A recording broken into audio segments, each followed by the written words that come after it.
Okay, I believe we are ready to start. So, have you ever written a code without even understanding why you're doing this? Raise your hand. I can see you. Yeah, I've done this multiple times. And you know, we as developers have a tendency to know pretty well what we are building, but we usually fail to understand why. And would you like to have a real impact on business decisions so you can actually be proactive in terms of business and you can influence what you are building and why? Yeah, raise your hand. I would. Not many of you. Personally, that's very important for me, and I hope that I'm going to show you it's worth to actually start thinking in business terms in a moment. So, in just under 45 minutes, I'm going to show you how you can build better domain models and become technical business partners and better understand your business. Okay, so maybe let's start with a story of some project based on some real-world use cases. Imagine a team of absolutely great developers, very experienced ones, that were focused on code quality, followed domain-driven design, test-driven development, and all of the best practices. Basically, they were masters of the technology. So, unfortunately, they were not technical business partners. They followed domain-driven design, but followed only the tactical way of modeling stuff. They liked aggregates, domain services, factories, that kind of things. But they failed at understanding the strategic level, the understanding why they are doing this. So, what do you think? What was the result? You can shout loud if you want to. Yeah. Unfortunately, it's all a failure. Yeah. They thought they were building something amazing, but it ended as usual. Why? Well, we usually don't know what we need up front, right? So building software is actually all about discovery and learning, not only learning technical stuff, but also learning why. Learning about the business, learning about domains. It's critical. So this particular team failed because they were simply learning too slow. Learning what they are building, why they are building, what are the rules, what's the unique value proposition, unique selling point, and so on. So what can we do about it when we learn too slow? We need to learn faster, right? So what's the best way to learn? In the case of developers, usually we love learning stuff by practice. Yeah, there is a thing called Kolb's life cycle, which determines where you actually start when you learn stuff. But from my experience, we developers prefer to start doing, by practicing, by experimenting, yeah? Just like in all practical sciences.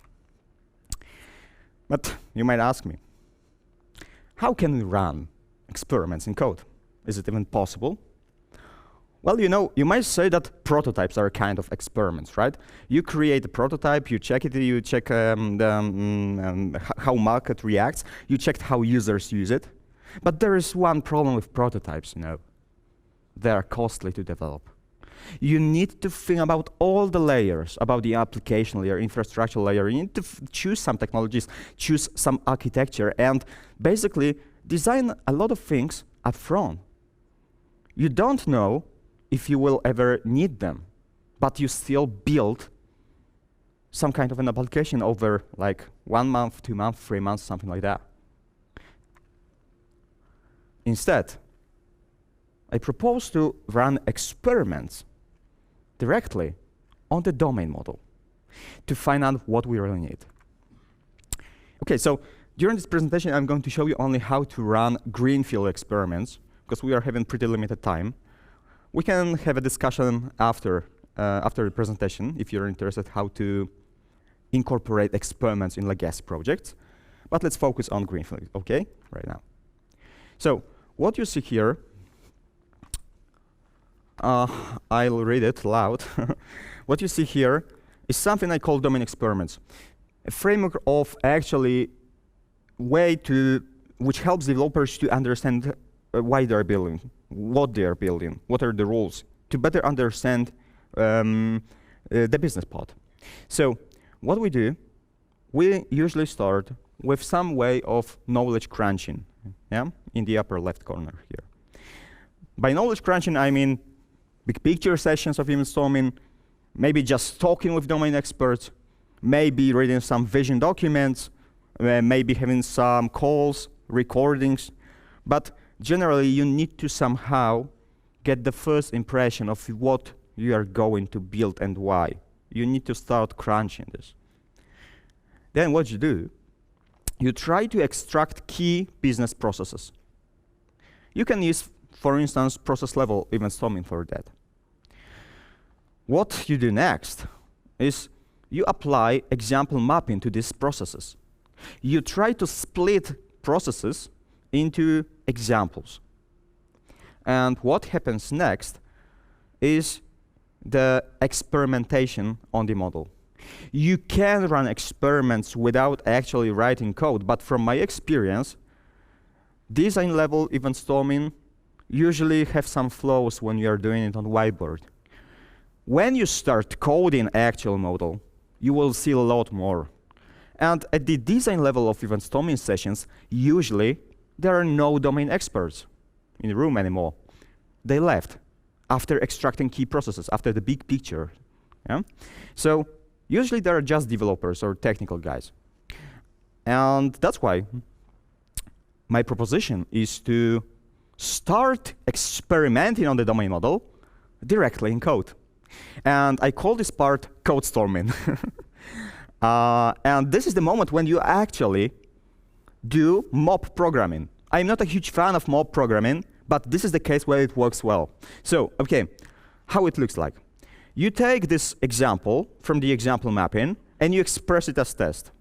You create the initial model, you verify and challenge the model together with others. You ask others to actually also verify and challenge. You work in 3-4 people by storming directly on the domain model. Afterwards, you refine this model, you take another example, and you again create a new model to support new requirements. So basically, it's all based on the test-driven development loop, and it's kind of similar to BDD as well. But there is a difference on what you are actually crunching. You are crunching just the domain model, and that's the most important part of it, because after the code storming, there are two possible outcomes. If we say, okay, that's the best model we found out so far, we probably have a lot of questions as well, but at this moment, we know it's the best way how we can model something. We create the architecture decision record for this, describing why we decided on this specific model and what problems it solves. But if we failed to actually produce any model, we don't know anything, we might feel, okay, so we not produce anything. That's not true. You produced a lot. You produced a lot of questions. You probably have a lot of questions to domain experts. So what do you do next? You take all of these questions, all of these findings, all of these ambiguities in your model, and go back to knowledge crunching. Might be on next day. Feedback loop needs to be short anyway. And you repeat everything.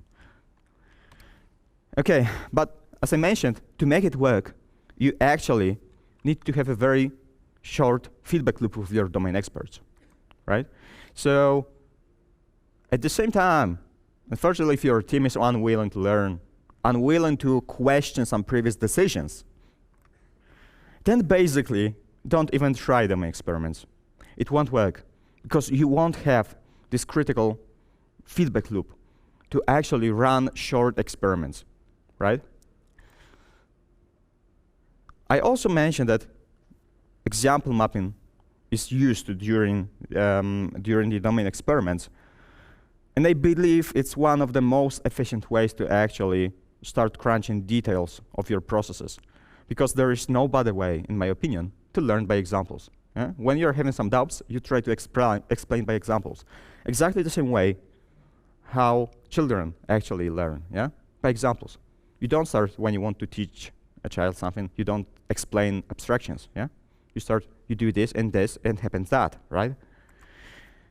So, now if you combined the example mapping with test-driven development, then the magic happens. And I'm going to show you, first in a short live coding session, how you can start without having even a single line of production code. Okay, so if you're interested, you can later on check out my GitHub domain experiments repository. But let's switch now to concrete. Okay, so let's imagine there is a project called crowdsourcery. The unique value proposition of crowdsourcery is that it's a platform to support passive investments. By passive investments, I mean it's a platform which allows investors to actually just transfer some money on their account, set up some rules regarding algorithms, how you invest into stuff, into new opportunities, and the platform will invest for you. So you don't need to actively search for opportunities. Okay, so very initial requirements we might have in this very simple vision document might be something like that. Any borrower can start the fundraising to finance her project. Investors can invest into assets. Investors receive returns based on the asset they invested in. And finally, borrowers receive funds to finance the project based on the schedule. So during this demo, I'm going to show you only the first requirement. Any borrower can start the fundraising to finance her project, and we will focus on this. Okay, so if you remember, when we start our experiments, we usually start with some way of knowledge crunching, right? So we need some Miro board, for example. And we usually start with some way of big picture and stuff, yeah? Finding out what really happens. Maybe I'll zoom in a bit more. So after the big picture, we might have some initial events here, like project funded, investment made, project defaulted, funds received, schedule accepted, project repaid, interest paid, project cancelled, project started, borrower registered, investor registered, and so on. As you can see, basically a lot of stuff coming from different domains, different contexts, everything grouped on a wall, just to have a very vague impression of what's important in our business. Yeah, so this is the big picture part of the knowledge crunching. Then what you do next? You try to organize everything into your processes. There are multiple ways how you can actually extract processes, and this presentation is not about the techniques of extracting processes. By the way, one of my preferred ways is to actually start with pivotal events.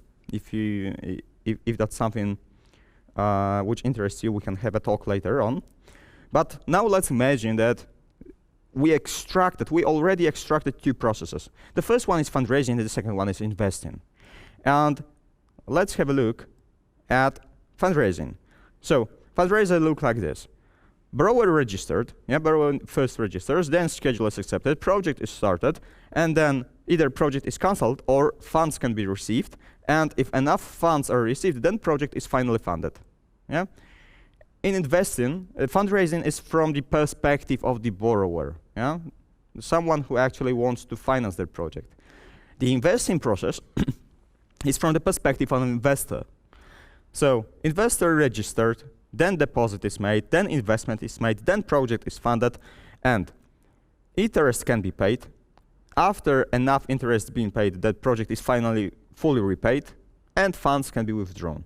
The other way is that payment might not be received on time, so project is defaulted, and the remaining funds can still be withdrawn. So these are two key processes we extracted. And what we do next, we split these processes into examples, yeah? Just like I mentioned previously. So what we do, we try to search for some important use cases like starting a project, canceling a project, receiving funds, funding project, and so on. Let's focus on starting a project. There are multiple formats of example mapping. It's not important actually how you do this. Sometimes people like to first try to have some hypothesis on rules and place blue stickies explaining some rules, like only verified borrowers are allowed to start a project, or project must be verified. But personally, I usually start with examples and let rules to emerge. So let's take a look at this very first one example.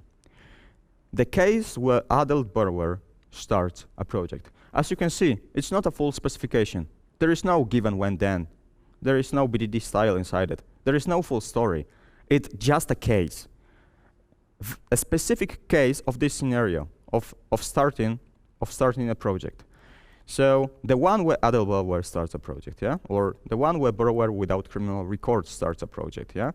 All of these examples actually come from the domain events you saw previously.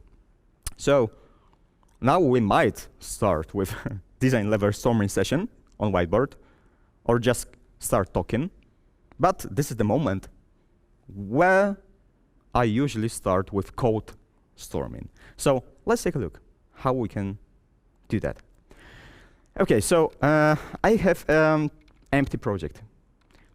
Empty Spring Boot project, nothing inside it. Not a single line of production code, actually.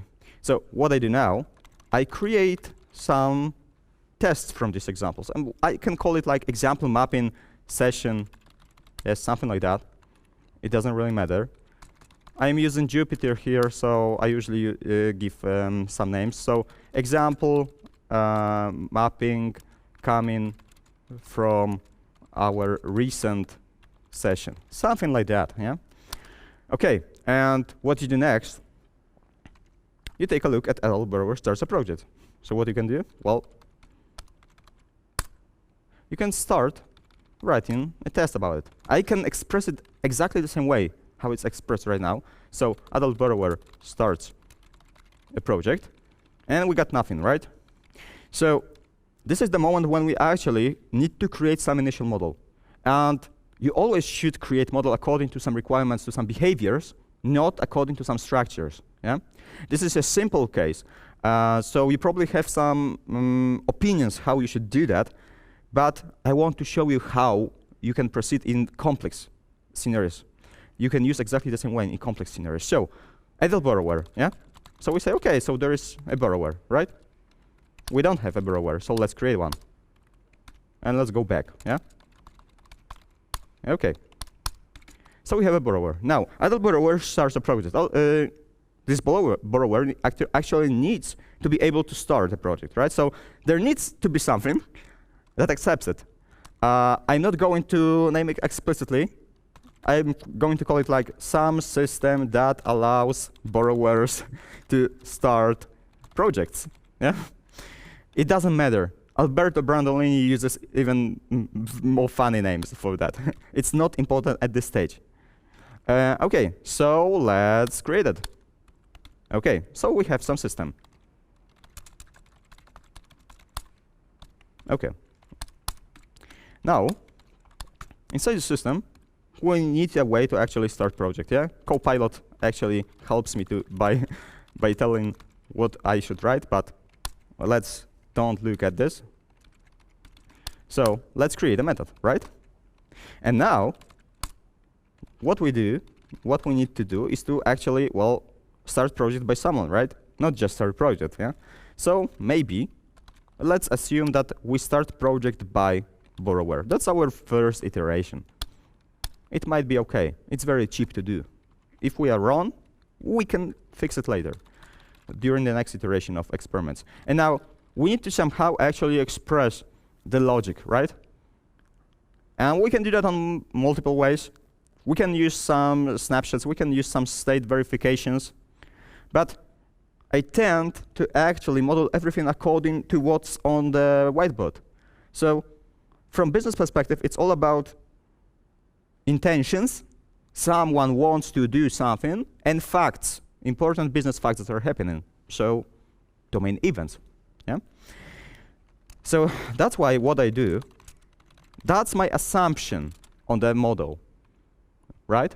We can change it later, but that's my assumption. Let's focus only on the important part. So I tell that this method actually returns some domain events. And I create it, right? And let's make start project by to return these events, yeah? Okay, so we have some events, and now we can say something like, okay, events has occurred event of type, okay? And what type? Maybe project fundraising started. Okay, so let's create one. Yeah. Let's have some mock interface for this. Okay. And let's accept this as a parameter. And let's say that this method actually returns boolean. So that will be project was started. Yeah. Okay. And let's return it. Awesome. Okay. Finally, let's express the assertion.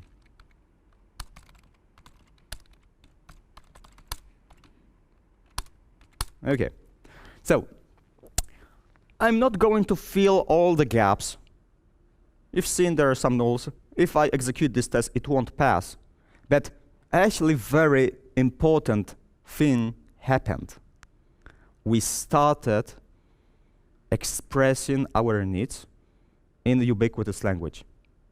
Yeah, this ubiquitous language is, well, very limited at this very first iteration, right? Probably that's not the best name, right? But we started with literally nothing. And this first test is here only to start building foundations of the language and foundations of the model. So what I'm going to do next, I'll skip through pre-committed changes to show you how the evolution of this scenario might look like. Okay, so first let's clean everything.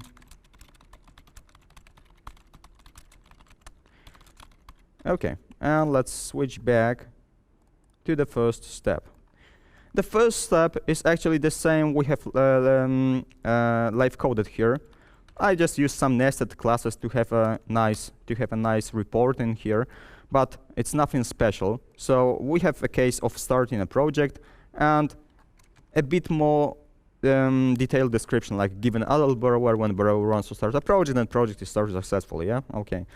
So important thing is that basically when you take a look at the first step at the comment that at the handler of that accepts it, you can see that that's the entire production logic at this stage. Yeah, you simply return domain events with this event project started. Always. Why? Because there is no business need at this stage to actually have any rule inside it. At this stage, at this moment. So we go to the next step, right? And after getting to the next step, we start crunching this example into a bit more detailed way. So, for instance, we had an example of adult borrower, right? And now we have an example of younger borrower who is, for instance, 17 years old, right? So when someone is 17 years old and wants to start a project, then project is not started, yeah? And then we express that no events occurred. And only after that, actually, we found out some rule, and that's the moment where first if appears, right? According to something. Okay, so based on some age, right? Is adult. If you take a look at the borrower record, you can see it's very naive, and someone passed a value object age here. Naturally, this is wrong, right? But okay, we might make some stupid mistakes, and it's not a problem. It's not released on production yet. We are just working on domain model. Yeah, we can be dumb at the very first iterations, and that's fine. So we can fix this during the next iteration, right? When we have more examples like 17, 16, 8, 4, 2, we refactor stuff to use parameterized test. And here, we still have this age, but we just parameterized stuff.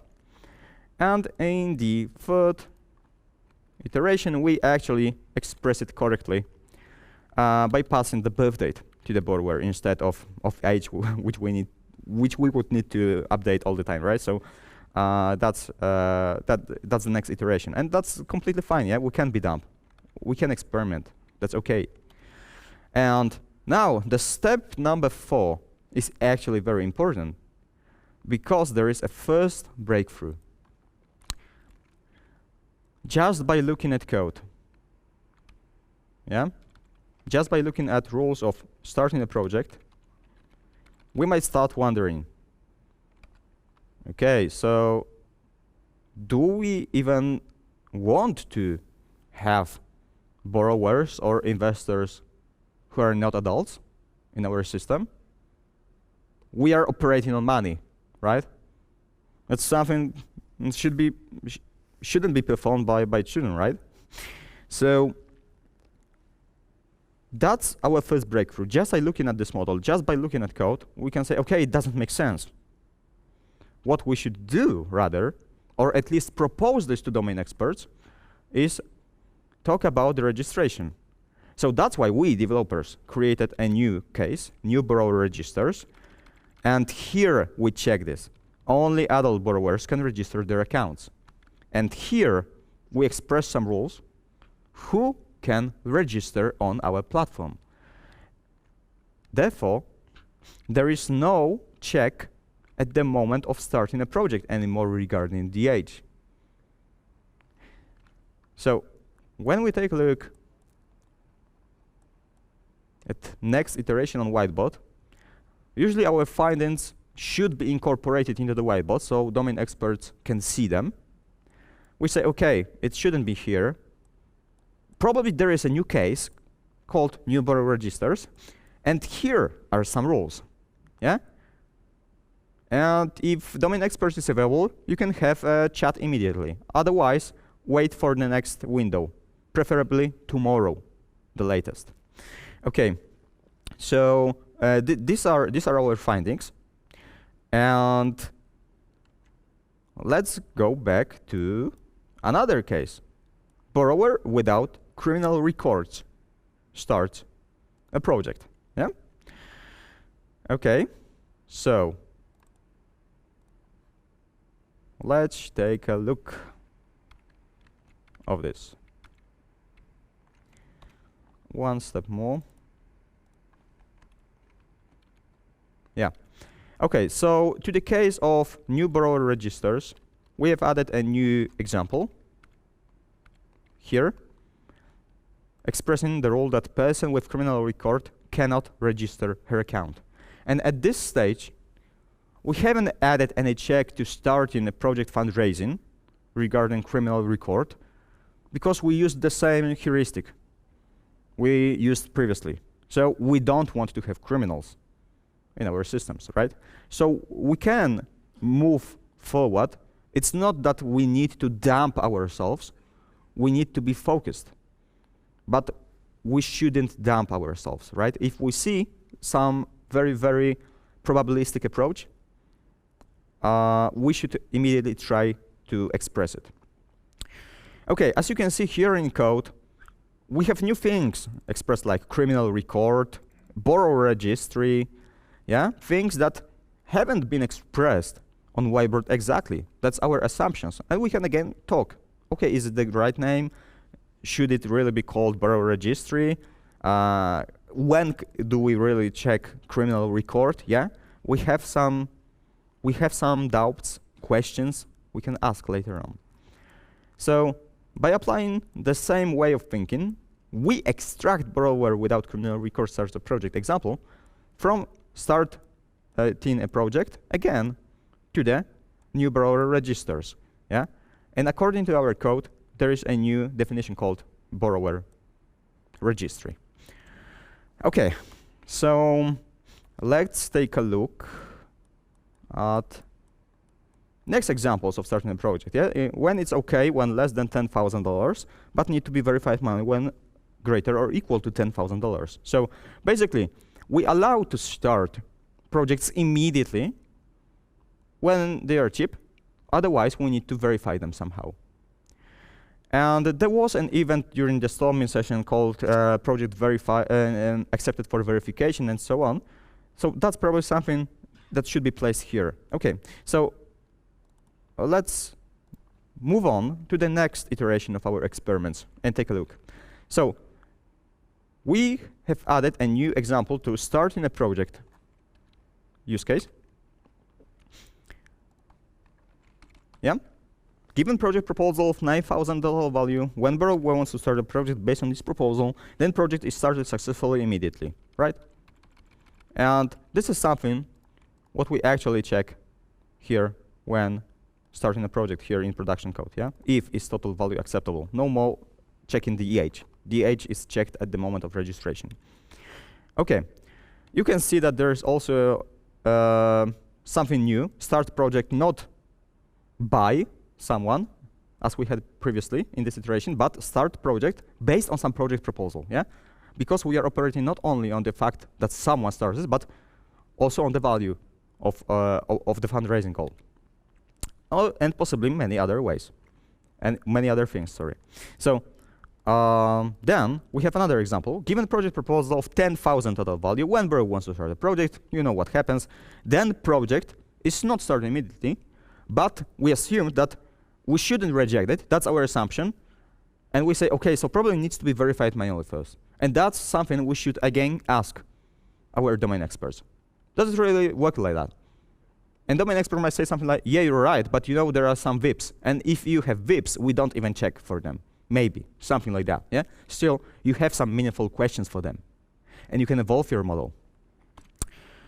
Okay, so when you keep moving this way farther and farther and farther, you will explore more just by iterating on the domain model. We have not created any application layer, any infrastructure layer, no Kafkas, no databases, just business processes. This is cheap comparing to prototypes. So because it's cheap, we can have a very, very aggressive experimentation and exploration and learning. During first few weeks, you will explore and learn more about your business. Then you would explore in 6 months of creating prototypes. So finally, our whiteboard might look like this. Starting a project, project must be verified. It's okay when less than 10,000, then project is started. And in the case where project is 10,000 or more, then project is accepted for verification. But we might have some questions, how verification works, right? We have not touched things like schedule is accepted or is not accepted, but probably should be similar. And we also have some new definitions, new names. We might have a discussion about with our domain experts to check out whether our namings are correct or not. Probably not. Probably they will say, okay, it should be named differently, but that's completely fine. It took us minutes of work to actually get there. So things like project proposal supervisor, you get, and you see, that's the code that was produced in, I don't know, like 40 minutes, maybe an hour. Yeah? We can have a very rapid prototyping. Okay. So this is how you perform greenfield experiments, experimenting directly on the domain model in domain experiments using code storming, which, in my opinion, is a preferable way than just placing stickies or talking or writing a lot of text, which can actually accept anything. And the reason why I believe, why I think, why I know it's a better way, is that, well, you know, there are two things. source of inspiration and source of truth. Source of inspirations are usually some kind of rules, we know. If you like board games, you probably know Gloomhaven. Gloomhaven is a fantastic board game with complex rules, world, where you develop your heroes, fight monsters, basically tactical adventure game. And now, as every fantastic game, there are some rules, yeah? And these rules can be quite complex for some people. However, Gloomhaven is an exception. Rules are very well written, and most people actually understand everything, or at least they think they understand everything regarding every rule. And then comes the monster movement. These are rules regarding monster movement. Gloomhaven is a cooperative game. You fight against the game together with others. So someone needs to move these monsters according to some algorithm. And now the thing is that this algorithm is very well expressed. Yeah? When I first read it, I thought, oh my god, I haven't seen so good rulebook in years. It's awesome. Everything is completely clear. Well, and then people started creating quizzes and applications to verify just the monster movement. There is even a guy who created a YouTube series explaining how monsters should move. And why?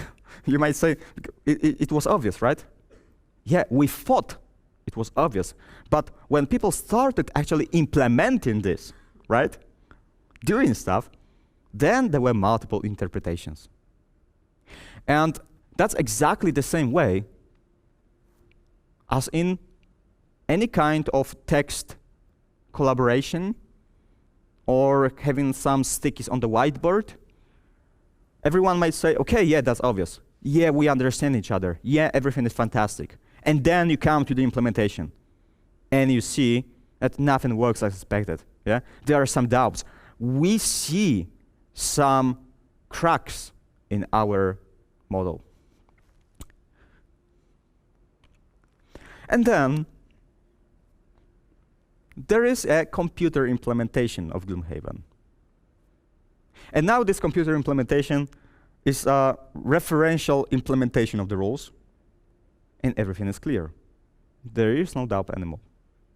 So, you know, in domain-driven design, it's actually all about understanding business. And when I mentioned source of inspiration, in our example, rulebook, the idea of authors is actually the source of inspiration. But the source of truth is always code. And in domain-driven design, it's actually all about minimizing the gap between source of inspiration and source of truth. Okay, I'm Mike. Thanks for staying with me. I hope you enjoyed it. If you like what I've just said, you can visit my training program, How to Be the Pro. There is a lot of things regarding domain experiments, DDD, architecture, test-driven development, clean code, and that kind of stuff. That's something I love. And I also love helping developers upgrade themselves into technical business partners, not just typing stuff. So if you enjoyed it, you're more than welcome to visit my website. I would also love to stay in touch. Just send me an email or contact me on LinkedIn and ask anything you want. So thank you very much again. I believe we have about 10 minutes for questions and answers session. So let's check out the Slido. Okay, so the first question is, why are you not a big fan of mob programming?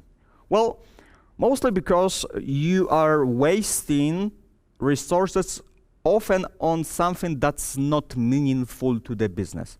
We developers tend to focus on non-essential stuff, some technical details, some polishing, some optimizations. That's not critical at this stage. And when left alone, we tend to focus on this.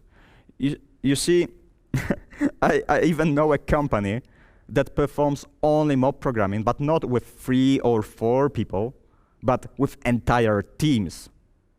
And what they do, they even have a computer game, like some virtual world, where they meet, they can see each other, they can have a chat, they can even play basketball, and in the meantime start writing code. So in such a case, creating a product that was basically nothing more than storing things in MongoDB and exposing it via the REST API, just a CRUD, took them about 6 months. So yeah, probably not the most efficient way. Here, it works because we actually are not programming. We are exploring. We are storming. That's the huge difference. OK, so the next question is, what if borrower does not have any criminal record during the registration, then commits a crime, and then wants to start a project? Yeah, that's a good question.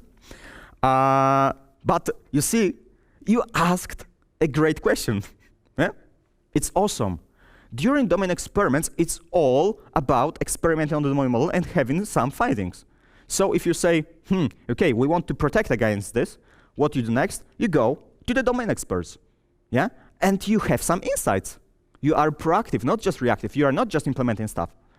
You are trying to help business, right? So you come with some questions. Immediately, your salary goes up, right? Because you're something more than just a typer, as business usually thinks of us. And you start crunching this, yeah? It's quite probable that business will answer you something like, yeah, but you know, it usually doesn't happen, and we don't care about it. So let's leave it like this, yeah? Or they might say, yeah, that's critical. We need to check it. So then you say, OK, so I'll change the model, so I don't check it in one place. Instead, I have some policy that's being executed over time, or maybe checked by every action. It depends, or some events. OK, and the final question is, do you recommend implementing business logic around events, or simply calling one service from another? Yeah, so I recommend implementing business around events by expressing what really happens, but it's not important for me how you actually implement it underneath. I mean, in this approach, it's not really important whether we do it the object-oriented programming way, or some functional programming, or contacting some other service underneath, yeah? It's just about sending messages, expressing rules, and that's what's important. And in this case, the simplest way you can actually implement it, and my preferred way, is to express everything about domain events just by returning them. Everything is POJOS, or COJOS, or any other way, without any infrastructure. And then you can decide when and how you can publish these events if you want to, right? But basically, this approach also is quite close to the event sourcing, right? So you can even implement your system by having a stream of events as your primary source of truth, and just some functions which produces another stream of events. Yeah, and this can also work this way. OK. Does architecture of the whole system emerge from tests? Not from tests exactly, but from our findings and our needs. Yeah, it might happen that you are working in a very similar industry as previously, and in such case, you might have some opinions because you worked on this previously. In other words, you know some archetypes. And in such case, if you know some archetypes, you can move few steps ahead. And you know, OK, we will use, for instance, Kafka because there would be a lot of streaming, etc., right? Or, you know, OK, we need to have event sourcing because we are in a financial company, and that's critical. So in such case, we'll use event store DB, for example, yeah? So you can have architecture decisions upfront if you feel you know this domain, if you know some archetypes supporting this. But what I've shown you is a way to explore something that's unexplored yet. Yeah? So this helps you to actually get there without having any upfront knowledge. And in such case, if you know nothing, then you shouldn't assume anything. Start crunching the model, understand business needs, build the architecture around business needs. Okay, how do you validate the rules you create during code storming with the business? Do they sign off the code? Naturally, they don't. It's not like that. You have very short feedback loops with them. Just I've shown you. We start some coding, some exploration, some thinking, and our findings go back to the whiteboard session, yeah? Or to some document. And then you ask about it again, on the next day, for instance, and again, and again, and again, right? The more mature your project is, the less talking with domain experts is actually required. Yeah? In the very first weeks of exploring the unexplored, you need to be in sync with them on a daily basis. That might sound like something that's unapplicable, I know, but if you sell it well, if you show some results, if you show that we explored everything that we might find out in other case like 12 months later on, something like that, year later on, 9 months, 10 months, only because we started with prototypes. Here, we touch the heart of the software. And by touching the heart, we can know if we understand each other. And we don't need to actually start from scratch after each prototype. Okay. Is it a good idea to connect this idea with BDD? You know, basically, this is BDD. Not this is, but it uses BDD. Yeah? I have shown you, I call it test-driven development, but I don't really distinguish test-driven development from BDD. Yeah? Test-driven development being applied to the domain is, in fact, BDD. You're expressing stuff, but just on the domain model here, right? You can use BDD is a wider term. You can use BDD to write contracts for services, write it on application layer, on some UI. Yeah, it also might work. In such a case, we apply de facto BDD to the domain model directly. So that works very well, and you don't need to use any specific tools. You don't need to use Cucumber or anything like that to actually perform BDD. Okay. Yeah, so that was the last question. Thank you very much, and hope to have a talk after the presentation. I'll be available. Thanks.